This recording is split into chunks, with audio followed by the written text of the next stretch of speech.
Spoiler warning. Spoiler warning. If you haven't seen the Super Mario Galaxy movie and don't want to be spoiled, click off of this video. So, there's your warning. Now, roll my intro.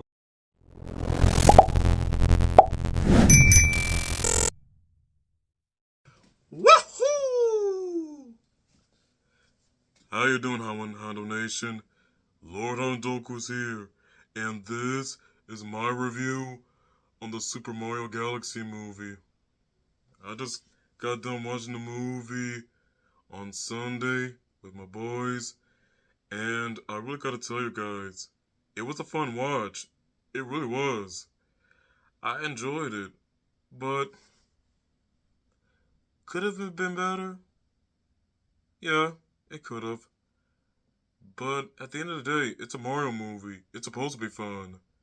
And of course, there was a lot of Easter eggs and references, and I knew all of us were gonna spot them all, including me, because I'm also a Mario fan. So yeah. So to start off my review, I'm going over these three things: the story, the characters, and last but not least, the pacing. So let's start off with the story. It's simple. It's simple and straightforward, and though some might see the story as being a little predictable, but for me, I knew what was going on. I knew everything was going on. Like, Rosalina gets kidnapped, and Bowser Jr. Needed her power to build his Boomsday weapon that he created on the planet that used to be the home of her and Peach, but we'll get to that later. And yeah, when the Lumas came down to the Mushroom Kingdom to seek Peach, just help Peach and Toad, including Mario, Luigi, and Yoshi, had to journey into space and find Rosalina and save her. It was simple as that, and I'm pretty sure all of us knew that was pretty much the whole plot. But yeah, another thing I want to add is the character interactions. Like, first, Mario and Luigi, obviously perfect because, they're the Mario Bros. Oh, their brotherly dynamic that carried on from the first movie is as strong as ever, and Toad's still the supportive best friend to the bros. But then again, I don't understand why Toad felt a little jealousy when Yoshi came into the picture. Like, Yoshi's Yoshi's he's a good dinosaur. Like, seriously, like, why was Toad jealous? Like, he should have been over that when we got to the final act of the movie. But whatever. He'll warm to him. He'll warm to him. Of course, Peach still a badass queen as always, and I'm really glad that when the first Mario movie came along, that Illumination gave Peach the whole girl boss trope, and it made sense because I'm pretty sure all of us is pretty much tired of Peach being a damsel in distress. Believe me, I'm one of those people, including my friend Andrew, who is the biggest Mario fan, and he's also glad that Illumination gave Peach the girl boss trope. And I'm glad that still carried on to the second movie. And Rosalina, she was also great too. Even when the opening of the movie, she still proved to all of us that she's a badass. I mean, it's Rosalina. She's the Watcher of the Cosmos. And Brie Larson, she nailed Rosalina. She nailed her. And yeah, yeah. And another thing is, to me, Rosalina had a decent amount of screen time, and I don't understand why people don't see that. Like, she had like 10 minutes of screen time, and that's a good amount of screen time to be in a movie. Like, if you guys remember from Super Mario Galaxy, the first game, she acted more like a guide to Mario. Like, did you expect her to journey with Mario to those different galaxies just to find a number of Grand Stars to recharge the Comet Observatory? Well, I thought so, but no, I mean, it is Mario's story, but then again, yeah. But that's what I mean. That's what I think. Like, no. I mean, Rosalina, Rosalina was still great, and she had a decent amount of screen time. Now, Bowser Jr., he was a legit threat. He wanted to prove himself that he could be just as big of a ruler, just like his father. And Bowser and Bowser Jr.'s father-son dynamic was great. And that's why I said Bowser, best dad in video games. Best dad is Bowser. And now for Bowser,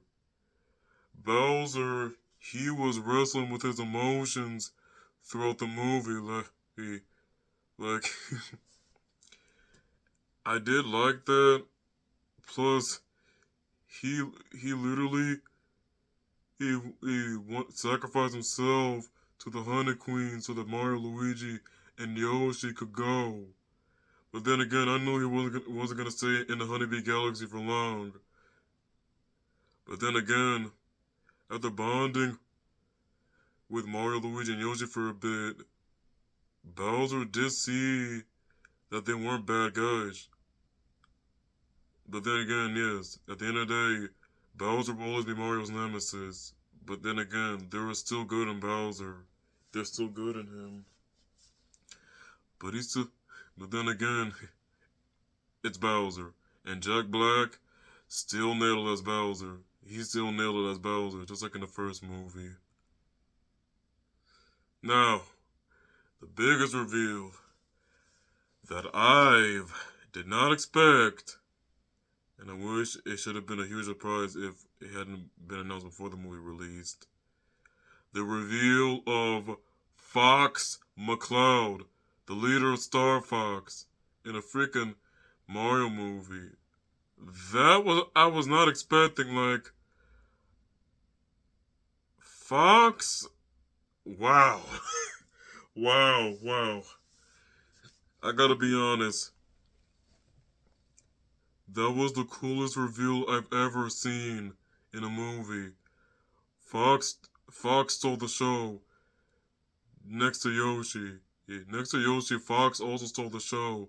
And the amount of screen time he had, he's proven that he was so cool. And by the way, even when he first met Mario, he liked him as well. So yeah, Fox McCloud, the GOAT, and Glenn Powell, you did a good job as Fox. Now for Yoshi. Yoshi, he he was a real star in the whole movie. He stuck by Mario and Luigi's side, and that small little montage of him going through Brooklyn, and that was hilarious. And we even got a small look at Foreman Spike, who was still there, and we even saw Donkey Kong for a brief moment. I thought he went back home with Mario and the others, but he's still in Brooklyn, and now we got the helicopters chasing him. Oh well. But I'm sure we'll see Donkey Kong again. I'm sure we'll see him again.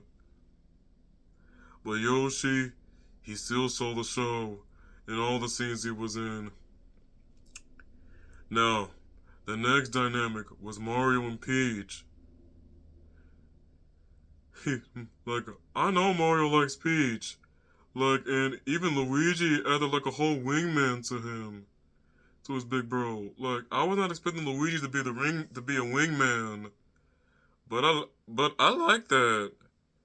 And like, yeah, Michael, oh, Angelo, and Hunter was like, come on, Mario. We know you like Peach. Like, talk to her, bro. We'll leave you two alone. So go on, talk to her. We know you liked her. I mean, like, come on. But then again, at the end, Mario did get that kiss from Peach when they rebuilt her castle. So yeah, just friends, huh? Just friends, huh, Nintendo? Sure, just friends.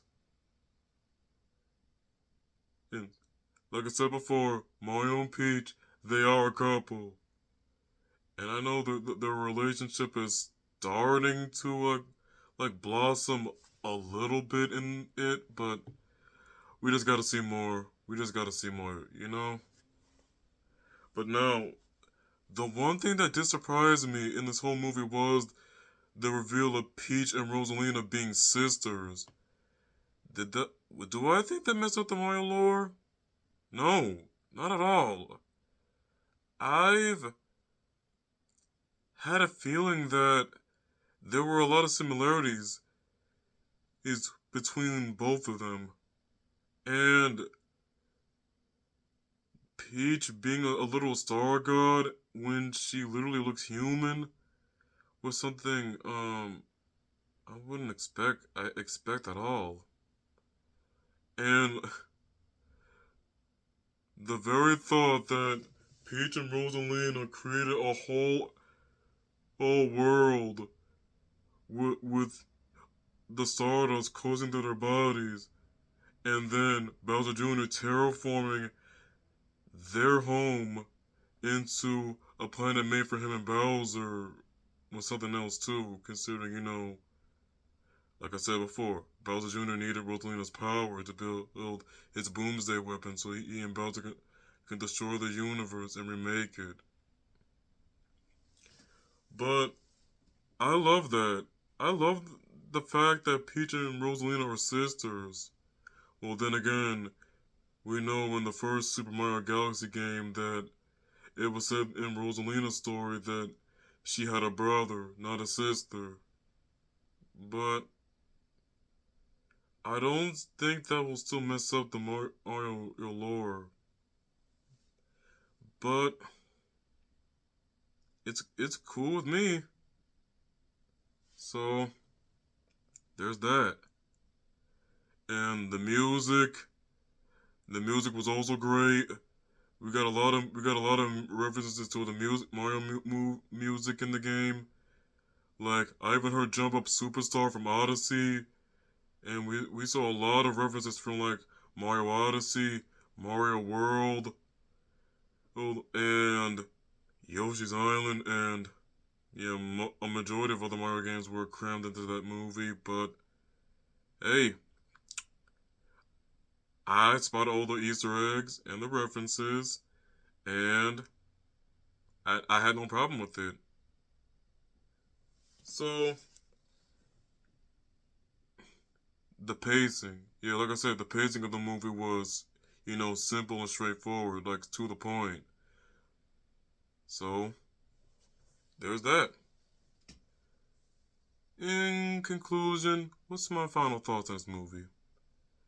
In my opinion, is it better than the second? Is the second movie better than the first movie? No, because I still love the first movie and how it was fully made. But yeah, the first Mario movie I give it a 9.8, and the Mario Galaxy movie, my final verdict, it gets an 8.9. You might say that's a little high, but it's a little below the first movie. But you know, still a fun watch, and I would definitely recommend it to you guys. So yes, I enjoyed the Super Mario Galaxy movie, and I hope you all did as well. So there you have it. That's my review on the Super Mario Galaxy movie. Now, what are your thoughts? I want to hear from you guys. As always, be sure to like, comment, and subscribe so that you're all part of the Hondo Nation. And should I review more movies? Let me know down below. With that, this is Lord Hondoku signing off. See ya.